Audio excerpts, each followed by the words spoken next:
다 같이 골로새서 3장 1절부터 17절까지 말씀을 같이 보시겠습니다. 그러므로 너희가 그리스도와 함께 다시 살리심을 받았으면 위의 것을 찾으라. 거기는 그리스도께서 하나님 우편에 앉아 계시느니라. 위의 것을 생각하고 땅의 것을 생각하지 말라. 이는 너희가 죽었고 너희 생명이 그리스도와 함께 하나님 안에 감추어졌습니다. 우리 생명이신 그리스도께서 나타나실 그때 너희도 그와 함께 영광 중에 나타나리라. 그러므로 땅에 있는 지체를 죽이라. 곧 음란과 부정과 사욕과 악한 정욕과 탐심이니 탐심은 우상 숭배니라. 이것들로 말미암아 하나님의 진노가 임하느니라. 너희도 전에 그 가운데 살 때에는 그 가운데서 행하였으나 이제는 너희가 이 모든 것을 벗어버리라. 곧 분함과 노여움과 악의와 비방과 너희 입에 부끄러운 말이라. 너희가 서로 거짓말을 하지 말라. 옛사람과 그 행위를 벗어버리고 새 사람을 입었으니 이는 자기를 창조하신 이의 형상을 따라 지식에까지 새롭게 하심을 입은 자니라.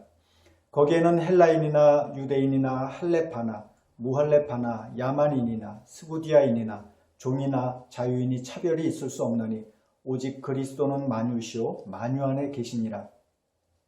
그러므로 너희는 하나님이 택하사 거룩하고 사랑받는 자처럼 긍휼과 자비와 겸손과 온유와 오래 참음을 옷 입고 누가 누구에게 불만이 있거든 서로 용납하여 피차 용서하되 주께서 너희를 용서하신 것 같이 너희도 그리하고 이 모든 것 위에 사랑을 더하라. 이는 온전하게 매는 띠니라. 그리스도의 평강이 너희 마음을 주장하게 하라. 너희는 평강을 위하여 한 몸으로 부르심을 받았나니 너희는 또한 감사하는 자가 되라. 그리스도의 말씀이 너희 속에 풍성히 거하여 모든 지혜로 피차 가르치며 권면하고 시와 찬송과 신령한 노래를 부르며 감사하는 마음으로 하나님을 찬양하고 또 무엇을 하든지 말에나 일에나 다 주 예수의 이름으로 하고 그를 힘입어 하나님 아버지께 감사하라. 아멘. 벨린 벨렛교회 성도님들 모두 평안하게 잘 지내고 계시는지요? 그동안 저희가 교회에서 모이지 못하고 이렇게 온라인으로 예배를 드린 지가 벌써 2달이 되어가고 있습니다. 저도 모든 분들을 빨리 뵙고 싶고 또 어떻게 잘 지내고 계시는지 안부도 궁금합니다만 그러나 지금은 저희가 서로의 안전과 건강을 위해서 부득이하게 모임을 자제할 수밖에 없는 지금 그런 상황에 놓여 있습니다. 비록 저희가 아직 만나지는 못하고 있지만 그러나 저도 여러분들 위해서 계속해서 기도하고 있고 또 여러분들께서도 서로를 위해서 기도하고 또 코로나 팬데믹이 빨리 사라질 수 있도록 기도해 주시기를 부탁을 드립니다. 또 혹시 기도 제목이 있는 분들은 단톡방에 올려주시든지 아니면 저에게 연락을 주시면 저도 함께 기도하도록 하겠습니다. 오늘은 저희가 골로새서의 말씀을 함께 살펴보려고 합니다. 골로새서는 바울이 골로새 교회 성도들에게 쓴 편지로 되어 있죠. 골로새 교회는 바울이 세운 교회는 아닙니다. 골로새 교회는 바울에게서 배운 에바브라라고 하는 바울의 제자가 세운 교회인데요. 그런데 바울이 에바브라를 통해서 골로새 교회 안에 문제가 있다는 소식을 전해 듣고 그 교회의 문제를 해결하기 위해서 쓴 편지가 바로 골로새서입니다.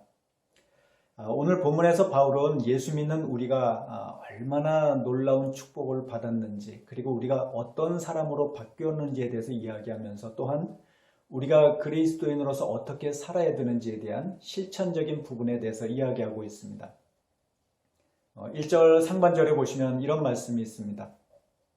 그러므로 너희가 그리스도와 함께 다시 살리심을 받았으면 이 말씀은 우리가 예수님을 믿고 정말 구원을 받은 사람들이라고 한다면 삶의 모습이 바뀌어야 한다는 의미가 담겨져 있습니다. 여기서 그러므로라고 하는 이 접속사부터가 바로 그런 의미를 담고 있죠.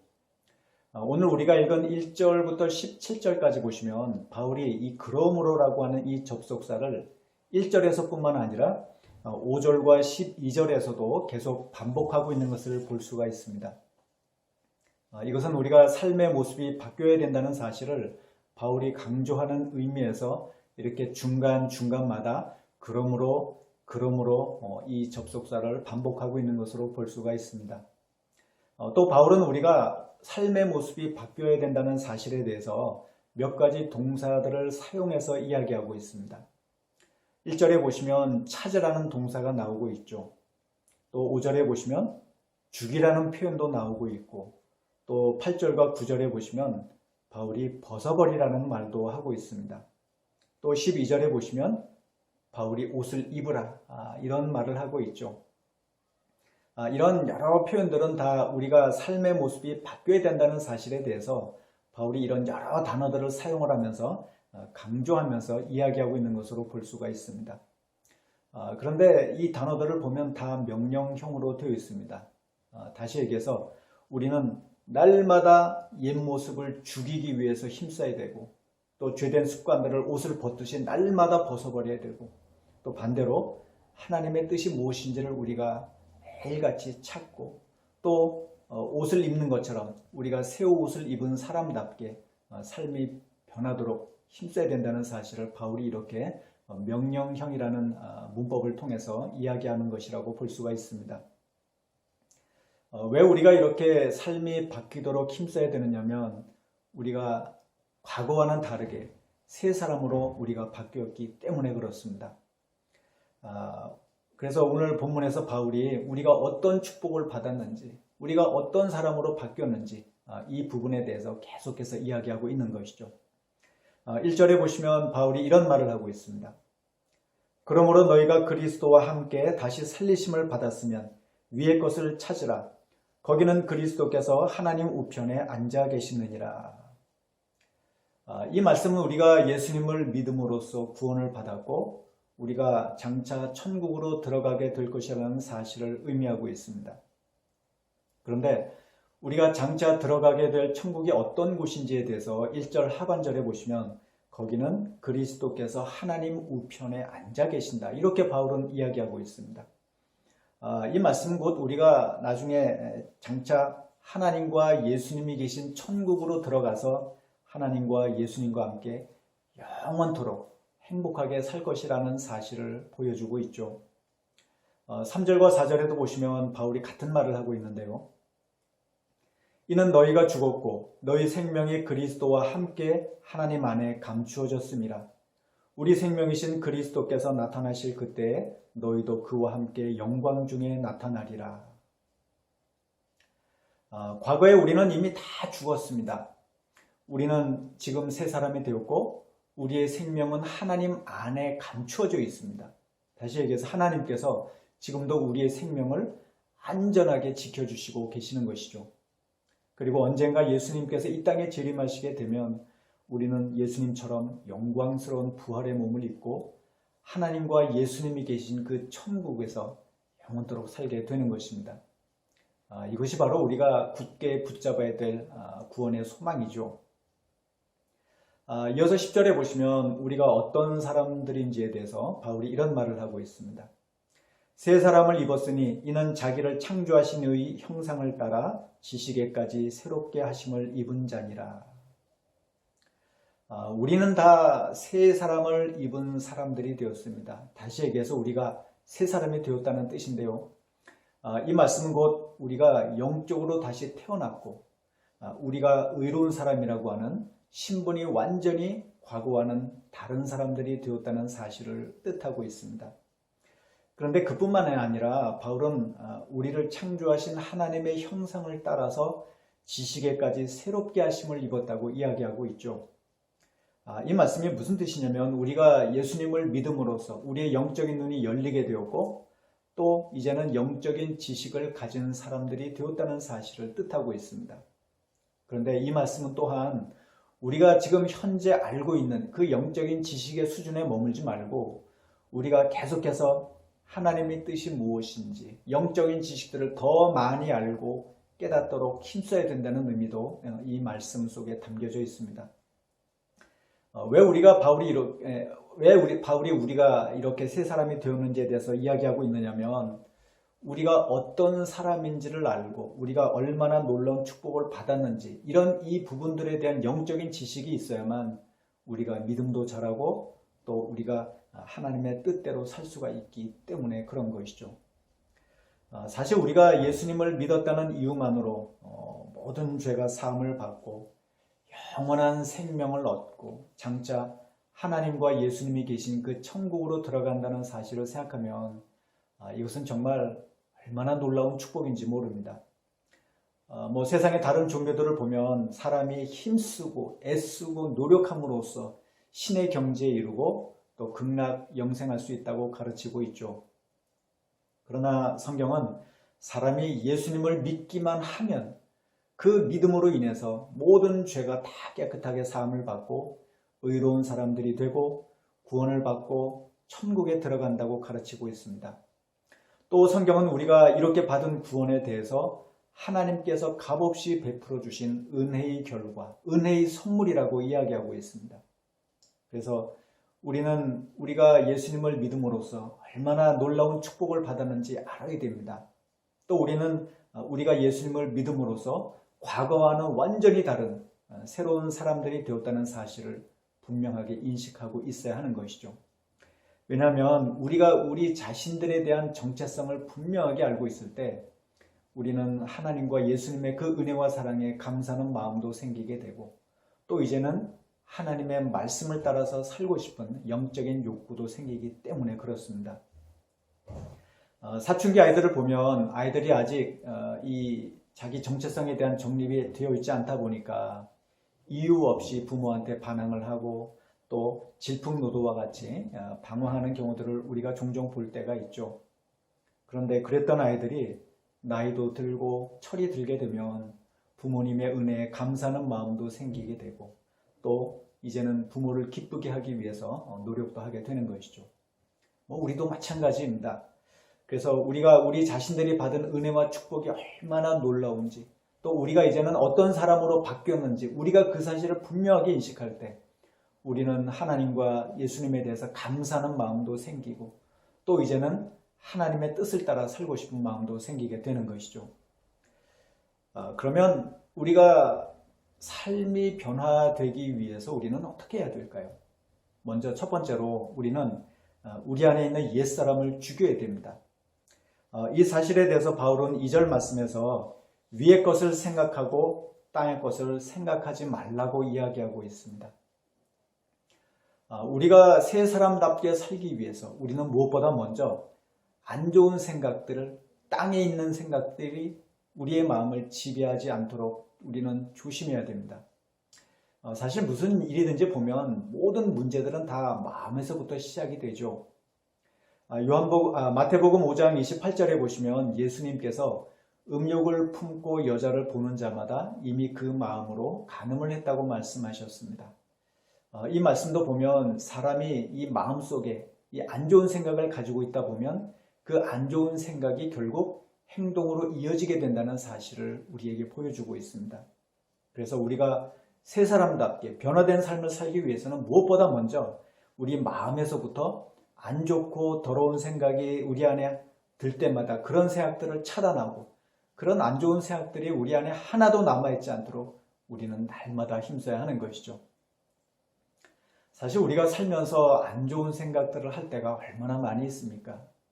그러나 우리는 그런 생각이 들 때마다 단호하게 그런 안 좋은 생각들을 차단해야 되고 또 우리가 잠깐이나마 안 좋은 생각들을 품었던 것을 하나님께 회개해야 되고 또 우리는 마귀에게 틈이 노출이 되지 않도록 마귀를 예수님의 이름으로 대적해야 하는 것이죠. 요즘 유행하는 트렌드 중에 미니멀 라이프라는 것이 있습니다. 미니멀 라이프는 사람이 살면서 꼭 필요한 것들만 남겨두고 나머지 불필요한 물건들 다 정리하고 비우면서 소유욕에 얽매이지 않으려는 라이프 스타일을 가리키고 있죠. 요즘 서점에서도 가보면 나는 단순하게 살기로 했다, 미니멀리스트, 심플하게 산다, 모으지 않는 연습 등등 이 미니멀 라이프와 관련된 서적들도 10여 권이 넘게 출간이 되어 있고 또 요즘에 보면 TV 방송에서도 이 미니멀 라이프와 관련해서 소개하는 프로그램들을 우리는 종종 볼 수가 있습니다. 저도 요즘 저희 가정에서 미니멀 라이프를 실천하려고 노력 중에 있는데요. 우리가 미니멀 라이프를 살기 위해서는 우리가 쓰지 않는 것들, 우리가 입지 않는 옷들, 이런 것들을 비우고 정리하는 습관이 필요하죠. 우리가 살다 보면 뭐 언젠가는 쓰겠지 하면서 그냥 쌓아두고 모아두고 있는 것들이 의외로 많이 있는 것을 볼 수가 있습니다. 그런데 지금 쓰지 않는 것들은 나중에 시간이 지나도 쓰지 않는 경우들이 많이 있습니다. 그래서 요즘 저와 제 아내도 입지 않는 옷들, 안 쓰는 물건들, 오래된 책들, 이런 것들을 계속해서 정리하는 작업을 하고 있습니다.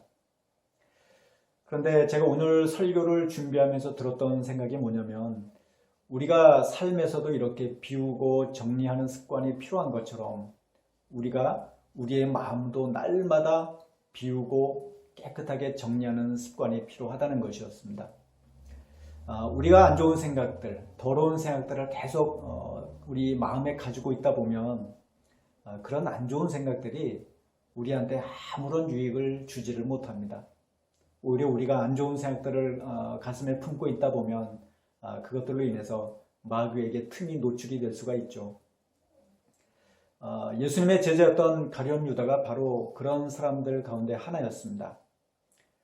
요한복음 13장 2절에 보시면 마귀가 벌써 시몬의 아들 가룟 유다의 마음에 예수를 팔려는 생각을 넣었더라, 이런 말씀이 있습니다. 이 말씀을 보면 마귀가 가룟 유다의 마음에 예수님을 팔면 돈을 벌 수 있다는 안 좋은 생각을 던져 넣었고, 가룟 유다가 그 안 좋은 생각을 차단하고 물리쳤어야 되는데 물리치지를 않고 오히려 그 생각을 받아들이고 가슴에 품고 있었다는 것을 우리는 알 수가 있죠. 그리고 그 결과 가룟 유다가 대제사장들과 바리새인들한테 은 30을 받고 예수님을 팔아넘기고 만 것입니다. 그래서 우리는 안 좋은 생각들, 더러운 생각들이 우리 마음에 들 때마다 그런 나쁜 생각들을 단호하게 차단해야 됩니다. 그리고 원수마귀를 우리가 예수님의 이름으로 대적해야 하는 것이죠. 16세기 때 독일에서 종교개혁을 일으켰던 마르틴 루터가 했던 유명한 말이 있죠. 새가 내 머리 위를 날아다니는 것은 막을 수 없지만 그러나 내 머리 위에 둥지를 트는 것은 막을 수 있다. 이 마르틴 루터가 이야기한 것처럼 우리가 안 좋은 생각들이 가끔씩 들 수도 있습니다. 그러나 그런 생각들이 우리 마음에 둥지를 틀지 않도록 우리는 날마다 조심하고 그런 안 좋은 생각들을 비우고 버리고 깨끗하게 정리해야 하는 것이죠. 또 우리는 그런 안 좋은 생각들이 이런 죄된 행실로 이어지지 않도록 우리는 조심해야 됩니다. 5절과 6절에 보시면 이런 말씀이 있습니다. 그러므로 땅에 있는 지체를 죽이라. 곧 음란과 부정과 사욕과 악한 정욕과 탐심이니 탐심은 곧 우상 숭배니라. 이것들로 말미암아 하나님의 진노가 임하느니라. 악한 것들에 대해서는 우리가 절대로 관용할 필요가 없습니다. 우리는 땅에 있는 지체들, 곧 음란과 부정, 사욕, 악한 정욕, 탐심, 이런 것들을 하나도 남김없이 다 죽여야 됩니다. 이 죽이라는 표현이 좀 과격하게 들릴 수도 있지만 그러나 우리는 땅에 있는 지체들을 단호하게 다 죽여야만 됩니다. 왜냐하면 우리가 죄된 생실들을 죽이지 않고 우리가 그런 삶에서 벗어나지 않다 보면 우리가 하나님께 진노를 받을 수가 있기 때문에 그렇습니다. 8절과 9절에도 보시면 바울이 같은 말을 하고 있죠. 이제는 너희가 이 모든 것을 벗어버리라. 곧 분함과 노여움과 악의와 비방과 너희 입에 부끄러운 말이라. 너희가 서로 거짓말을 하지 말라. 옛사람과 그 행위를 벗어버리고. 바울은 우리에게 땅에 있는 지체들을 마치 옷을 벗듯이 다 벗어버리라고 이야기하고 있습니다. 여기서 벗어버리라는 표현도 보면 바울이 앞에서 죽이라는 표현을 이런 식으로 벗어버리라는 표현으로 다르게 이야기한 것이라고 할 수가 있죠. 그래서 우리는 마음에서부터 나쁜 생각, 안 좋은 생각, 미움의 감정들 이런 것들이 하나도 남지 않도록 날마다 깨끗하게 차단하고 비우고 정리해야 됩니다. 또한 그것이 우리가 행실로 이어지지 않도록 우리는 조심해야 하는 것이죠. 이어서 우리는 하나님의 뜻을 따라 살도록 힘써야 됩니다. 오늘 본문에서 바울은 우리가 어떻게 사는 것이 하나님의 뜻을 따라 사는 것인지에 대해서 두 가지 사실을 이야기하고 있는데요. 먼저 첫 번째는 우리가 서로를 사랑하는 마음으로 사는 것입니다. 12절부터 14절까지 보시면 이런 말씀이 있습니다. 그러므로 너희는 하나님이 택하사 거룩하고 사랑받는 자처럼 긍휼과 자비와 겸손과 온유와 오래 참음을 힘입고 누가 누구에게 불만이 있거든 서로 용납하여 피차 용서하되 주께서 너희를 용서하신 것 같이 너희도 그리하고 이 모든 것 위에 사랑을 더하라. 이는 온전하게 매는 띠니라. 지금 여기 보시면 바울이 긍휼, 자비, 겸손, 온유, 오래 참음, 용납, 용서, 그리고 사랑이라고 해서 모두 8가지 단어들을 이야기하고 있는데요. 이 8가지 단어들을 하나의 단어로 요약해서 이야기한다면 그것은 바로 사랑이라고 할 수 있습니다. 사랑의 마음을 가지고 있는 사람은 누가 잘못하고 실수해도 그 사람에 대해서 미워하는 마음을 갖지를 않죠. 오히려 사랑의 마음을 가지고 있는 사람은 서로 실수하고 잘못해도 긍휼하고 자비한 마음으로 대하고 또 서로에 대해서 기꺼이 오래 참고 용납하고 용서할 수가 있습니다. 또 사랑의 마음을 가지고 있는 사람은 절대로 교만하지 않습니다. 그래서 사랑의 마음을 가지고 있는 사람은 언제든지 자신을 겸손하게 낮추고 온유한 마음으로 대하는 것이죠. 우리가 이렇게 서로 사랑하는 마음으로 살아갈 때 우리가 서로 얼마나 행복한 마음이 들겠습니까? 오늘 말씀에 보시면 우리가 서로를 사랑하는 마음으로 살아갈 때 나타나는 한 가지 사실을 발견할 수가 있는데요. 그것은 바로 평화입니다. 15절에 보시면 이런 말씀이 있습니다. 그리스도의 평강이 너희 마음을 주장하게 하라. 너희는 평강을 위하여 한 몸으로 부르심을 받았나니. 바울은 평강이 우리의 마음을 주장하게 하라고 이야기하고 있습니다. 평강이라는 말은 헬라어로 에이레네라고 해서 이 단어는 우리말로 평화나 화평 또 평안이라는 단어로 다른 성경에서 번역이 되고 있는데요. 그런데 바울은 그냥 평강이라고 이야기하지 않고 그리스도의 평강이라고 이야기하고 있습니다. 이 얘기는 곧 우리가 서로를 사랑하면서 살아갈 때 예수님께서 우리 마음에 세상이 주는 평강이 아닌 하늘의 평강을 주신다는 사실을 보여주고 있습니다.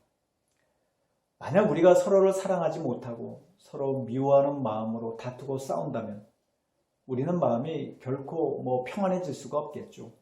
오히려 우리는 마음이 지옥 같은 마음이 될 수밖에 없습니다. 또 우리는 서로 간에도 평화의 관계는커녕 전쟁 상태가 되고 서로의 관계가 흔들릴 수가 있겠죠. 그러나 우리가 서로를 사랑하는 마음으로 대할 때 우리는 서로를 이해할 수 있고 오래 참을 수 있고 용납하고 용서하고 그러면서 우리의 마음 가운데 그리스도의 평강이 넘치고 또 서로의 관계도 평화의 관계가 되는 것입니다. 둘째로 우리가 어떻게 사는 것이 하나님의 뜻을 따라서 사는 것이냐면 우리가 하나님께 감사하는 마음으로 사는 것입니다. 15절 하반절에 보시면 너희는 또한 감사하는 자가 되라 이렇게 바울은 이야기하고 있습니다. 이어서 16절과 17절에도 보시면 바울이 같은 말을 하고 있습니다. 그리스도의 말씀이 너희 속에 풍성히 거하여 모든 지혜로 피차 가르치며 권면하고 시와 찬송과 신령한 노래를 부르며 감사하는 마음으로 하나님을 찬양하고 또 무엇을 하든지 말에나 일에나 다 주 예수의 이름으로 하고 그를 힘입어 하나님 아버지께 감사하라. 바울은 우리가 말씀을 가르치는 일을 하든 무슨 일을 하든 항상 감사하는 마음으로 하나님을 찬양하고 또 예수님을 힘입어 하나님께 감사라고 이야기하고 있습니다. 어떤 사람이 하나님을 찬양할 수 있을까요? 그것은 하나님의 은혜와 사랑이 얼마나 놀라운지를 깨닫고 감사하는 마음을 가진 사람만이 하나님을 찬양할 수 있습니다. 또 예수님을 힘입어 하나님께 감사라는 말씀도 보면 우리가 언제든지 예수님의 십자가 은혜로 받은 그 은혜와 사랑이 얼마나 놀라운지를 기억하고 하나님께 감사하는 마음을 가져야 된다는 사실을 의미하고 있죠. 그래서 오늘 본문의 말씀은 두 가지로 결론을 요약할 수 있습니다. 하나는 우리가 얼마나 놀라운 은혜와 축복을 받았는지 우리가 그 사실을 깨닫고 우리의 신분과 우리의 정체성에 대해서 분명하게 인식을 하는 것입니다. 그리고 또 하나는 우리가 날마다 땅의 것들을 생각하지 말고 또 땅의 지체들을 죽이고 새 사람답게 서로를 사랑하고 하나님께 감사하는 마음으로 사는 것입니다. 우리는 이 일을 죽을 때까지 반복해야 됩니다. 그래서 우리는 우리의 생각과 우리의 성품, 우리의 말과 우리의 모든 행실이 점점 예수님을 닮은 사람으로 바뀌어가야 하는 것이죠. 이것을 다른 말로 하면 성화의 과정이라고 할 수가 있는데요. 사실 성화의 과정이라는 것은 우리가 이렇게 매일같이 똑같은 일을 반복하고 훈련해야 되기 때문에 지루한 과정처럼 보여질 수도 있습니다. 그러나 우리가 매일같이 습관적으로 우리 땅에 있는 지체들을 죽이고 서로를 사랑하고 감사하는 마음으로 살도록 힘쓸 때 우리가 매일같이 조금씩 예수님을 닮은 사람으로 바뀌어가게 되고 또 그러면서 우리는 우리 주변에 믿음의 선한 영향력을 미치는 사람들이 되는 것이죠. 작년 11월에 우리나라에서 김윤정 씨라는 분이 쓴 작은 가게에서 진심을 배우다라는 제목의 책이 있습니다. 김윤정 씨는 우리나라 경기도 수지에 가면 그 수지 근처에 고길이라고 있는데 고길이에서 남편과 함께 막국수 가게를 운영을 하고 있습니다. 그리고 이 책은 김윤정 씨가 남편과 함께 막국수 가게를 운영하면서 그동안 가게에서 있었던 일들과 또 자신들이 가게를 운영하는 철학 등에 대해서 이야기한 내용으로 되어 있습니다. 이 고길이 막국수 가게 메뉴는 막국수와 수육밖에는 없습니다. 그런데 이 가게의 작년 매출이 무려 30억 원이 넘었고 또 한 해 동안 그 다녀간 손님들만 30만 명이 넘는다고 합니다. 그리고 하루에 평균 매출이 한 1,000만 원 정도가 되고 또 매출이 많을 경우에는 하루에 1,500만 원까지 육박하는 경우도 있다고 합니다. 어떻게 이렇게 막국수와 수육만으로 엄청난 매출을 올릴 수 있을까 싶은 생각이 들기도 하는데요. 그런데 이 가게가 처음부터 잘 되었던 것은 아닙니다. 저도 경기도 수지에서 살아봐서 좀 압니다만 이 고길이는 경기도 수지에서도 좀 안쪽으로 후미진 곳에 위치하고 있기 때문에 이 고길이는 음식점을 장사하기에 썩 그리 좋은 장소가 되지는 못합니다. 이 부부도 그 9년 전에 고길이에서 처음 막국수 가게를 시작했을 때 그때는 손님이 없어가지고 공을 치는 날이 다반사였다고 합니다. 그래서 그때는 남은 메밀 반죽을 집으로 가져가서 아이들한테 쿠키도 만들어주고 또 남은 수육으로 끼니를 대신 때우기도 했다고 합니다. 또 그때는 이 부부가 이 막국수만을 가지고서는 이 경제적인 어려움을 벗어날 수 없겠다 이런 생각이 들어가지고 매일같이 막국수 가게를 차린 것을 후회했다고 합니다. 그런데 그랬던 두 사람이 이 막국수만을 가지고 성공할 수 있었던 비결이 무엇이었는지에 대해서 김윤정 씨는 이 책에서 집중과 진심 이 두 가지를 꼽고 있습니다. 여기서 집중이라는 말은 남편이 그 막국수와 수육을 만드는 일에 집중했던 사실을 가리키고 있습니다. 남편은 주방에서 국수와 수육을 만드는 일을 맡았는데요. 남편은 최선을 다해서 좋은 막국수와 수육을 만드는 일에 무서울 정도로 집중을 했다고 합니다. 그래서 남편은 매일같이 주방에서 양파와 마늘을 까고 대파를 씻어서 물기를 깨끗하게 닦아내고 육수를 끓이고 기름을 걷어내고 메밀을 빻고 반죽해서 국수를 내리고 그렇게 매일같이 똑같은 일을 하루도 빠지 않고 계속해서 반복했습니다. 또 가게 일이 끝나고 난 다음에는 그 면 삶는 그 커다란 솥을 구석구석 깨끗하게 닦고 또 반죽 기계에 그 나사를 다 풀어가지고 분해한 다음에 새 것처럼 깨끗하게 세척을 했습니다. 왜냐하면 그 전날 썼던 반죽이 그 롤러 틈새에 조금이라도 끼어 있다 보면 그 위생과 맛에 있어서 아주 미세하겠지만 영향을 줄 수 있다는 그런 생각 때문이었죠. 사실 이것은 손님들이 보는 일도 아니고 손님들이 알 수 있는 일도 아니었습니다. 그런데도 남편이 이렇게 지루한 일상을 매일같이 반복을 하면서 최상의 국수와 수육을 만드는 일에 집중을 한 것이죠. 또 아내분도 마찬가지였습니다. 아내분은 홀과 서빙을 맡았는데요. 아내분은 손님들이 기분 좋게 식사하고 좋은 기억을 가지고 돌아갈 수 있도록 손님들 한 사람 한 사람에 대해서 진심을 다해서 대했다고 합니다. 그리고 그 결과 이 막국수 가게가 하루 평균 매출이 1,000만 원에 육박하는 대박 가게로 변신을 하게 된 것이죠. 이 책이 출간이 되고 나서 어느 신문사 기자가 김윤정 씨에게 인터뷰를 요청해서 인터뷰한 내용이 신문기사에 실렸는데요. 그 인터뷰 말미에서 기자가 김윤정 씨에게 이 고기리 막국수 가게를 대표하는 키워드가 있다면 그 키워드가 무엇인지를 물었습니다. 그러자 김윤정 씨가 제일 먼저 대답했던 키워드가 뭐냐면 반복이라는 단어였습니다. 그러면서 김윤정 씨가 했던 말이 뭐냐면 자신이 매일같이 나태해지려는 그 자신과의 싸움이 제일 힘들다는 고백을 했습니다. 그런데 그럼에도 불구하고 두 부부가 그 나태해지려는 자신들과 치열하게 싸우면서 매일같이 똑같은 일을 하나도 빠뜨리지 않고 반복하고 또 반복한 결과 이렇게 엄청난 대박 가게가 된 것이죠. 우리도 마찬가지입니다. 우리가 그리스도인으로서 우리 안에 있는 안 좋은 생각들, 안 좋은 습관들을 차단하고 우리가 하나님의 뜻을 따라서 서로 사랑하고 감사하는 마음으로 살도록 힘쓰는 이런 반복적인 습관과 노력은 얼마나 중요한 일인지 모릅니다. 사실 오늘의 본문에서 바울이 이야기하고 있는 내용들을 보면 뭐 어려운 얘기들도 아니고 뭐 우리가 처음 듣는 얘기들도 아니죠. 우리가 그리스도인으로서 어떻게 살아야 되는지 이미 다 알고 있는 사람들입니다. 그런데 단지 문제는 우리가 알고 있는 것들을 우리가 삶에서 실천해야 되는데 우리가 그러지 못할 때가 종종 있다는 것이 문제일 뿐이죠. 그러나 우리는 성령의 도우심을 힘입고 우리 안에 있는 안 좋은 생각들을 차단하고 땅의 행실들을 하나도 남김없이 다 죽이고 서로 사랑하고 감사하는 마음으로 사는 일을 반복적으로 힘쓰고 노력하고 훈련해야 됩니다. 그래서 우리가 그렇게 날마다 힘쓸 때 우리의 삶의 모습들, 우리의 성품, 우리의 언어 습관들이 조금씩 예수님을 닮아가게 되고 또 그러면서 우리는 이 세상에서 빛과 소금의 역할을 감당하는 그리스도인들이 되는 것이죠.